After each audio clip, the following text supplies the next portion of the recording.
সন্ধেবেলা নবীন মণ্ডল নদীর ধারে একটু পায়চারি করছিলেন। দুপুরের খাবার বদহজম হলে তিনি এমনটা করে থাকেন। গিন্নিকে বারবার বলেছেন, মাছের ঝোলে পেঁয়াজ রসুন দিও না। শুনলে তো, সে বয়স আর আছে? পেঁয়াজ রসুনে মাখামাখি বোয়ালের ঝাল। বিয়ের পরে রমার রান্নার হাতও যেমন, তেমনি ছিল বোয়ালের স্বাদ। পুরোটাই মেরে দিয়েছিলেন। কি লজ্জা! নতুন বউয়ের ভাগে আর কিচ্ছু নেই। দুপুরে সেই আস্ত বোয়াল হজম করে রাতে খান আটেক রুটি সমেত দুজনে আস্ত মুরগি সাবড়েছিলেন। আজকাল পোনা মাছের ঝোল খেয়েও জোঁয়া ঠেকুর ওঠে।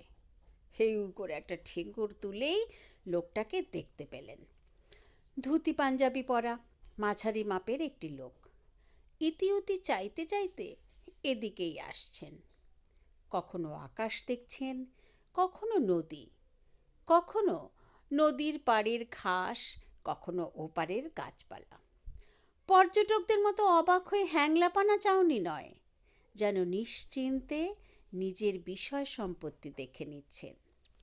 একবার তো মনে হলো যেন একটা গাছের সঙ্গে কথা বলে কুশল বিনিময় করছেন। নিজের মনেই বললেন, বেড়ে লোক তো, আলাপ করতে হচ্ছে। এই যে মশাই, শুনছেন? লোকটা নবীনকে পেরিয়ে চলে যেতেই নবীন হাঁক পারল।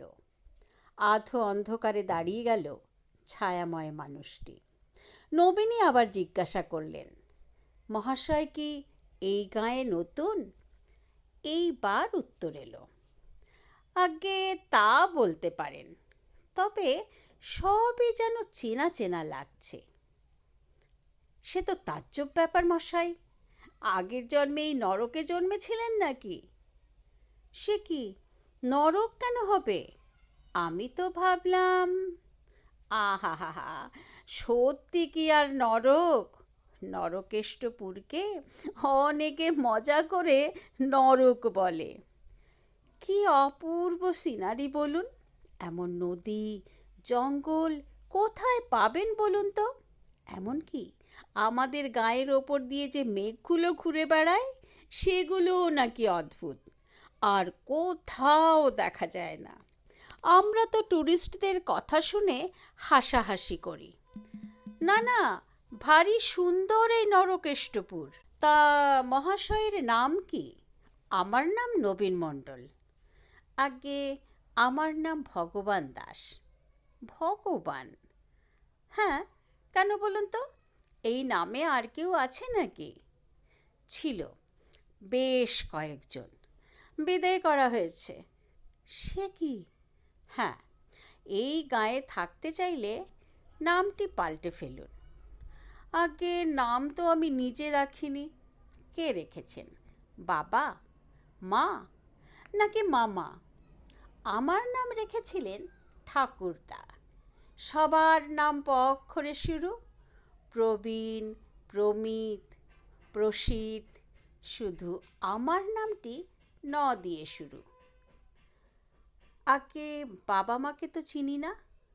আমি একটি অনাথাশ্রমে মানুষ। আমাকে তারা কুড়িয়ে পেয়েছিলেন, তাই নাম রেখেছিলেন ভগবান। আজও জন্মদাতাদের চিনি না। কোর্ট কাছারি করে বদল করা যায় না? তা কি আর যায় না? কিন্তু অধমকে কৃপা করে কারণটা যদি বলেন তো খুব ভালো হয়। কারণ সে আর কত বলবো। শ্রীরাম মিস্ত্রি বলে একটা লোক ছিল এই গায়ে। এই গ্রামে থাকতো বললে ভুল হবে। তার জমি ছিল অনেক, থাকতো ভিন দেশে। গায়ের লোককে অনেক প্রতিশ্রুতি দিল, আকাশ ছোঁয়া বাড়ি বানিয়ে সবাইকে থাকতে দেবে। সে এলেই ফুলের মালা সন্দেশ দিয়ে তার পুজো হতো।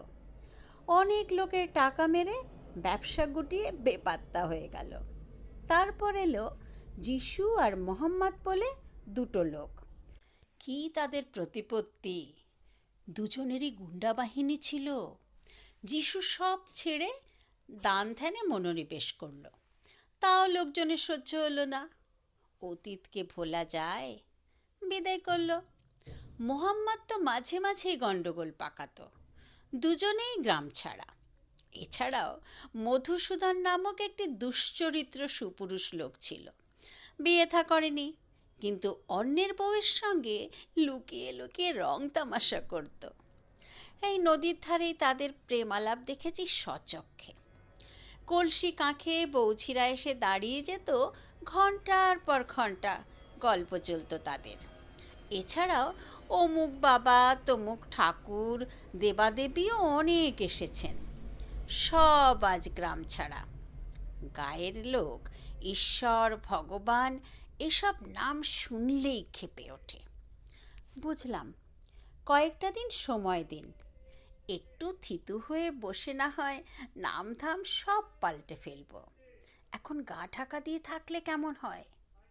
তা থাকতে পারেন, তবে নাম কি বলবেন? আমার একটা ডাক নাম আছে, দিও। দিও দাস বলতে পারি। দিও? কি অদ্ভুত নাম মশাই, তবে ভগবানের থেকে ভালো শোনাচ্ছে। আপাতত ওই দিও দিয়েই চালান, পরে এফিডেভিট করিয়ে অন্য কিছু করে নেবেন। অনেকটা আমার নাতির মতো। আমার ছেলে নিখিল, তার নাম রেখেছে নিও। বাঁচালেন, আপনার প্রস্তাবটি মনে রাখব।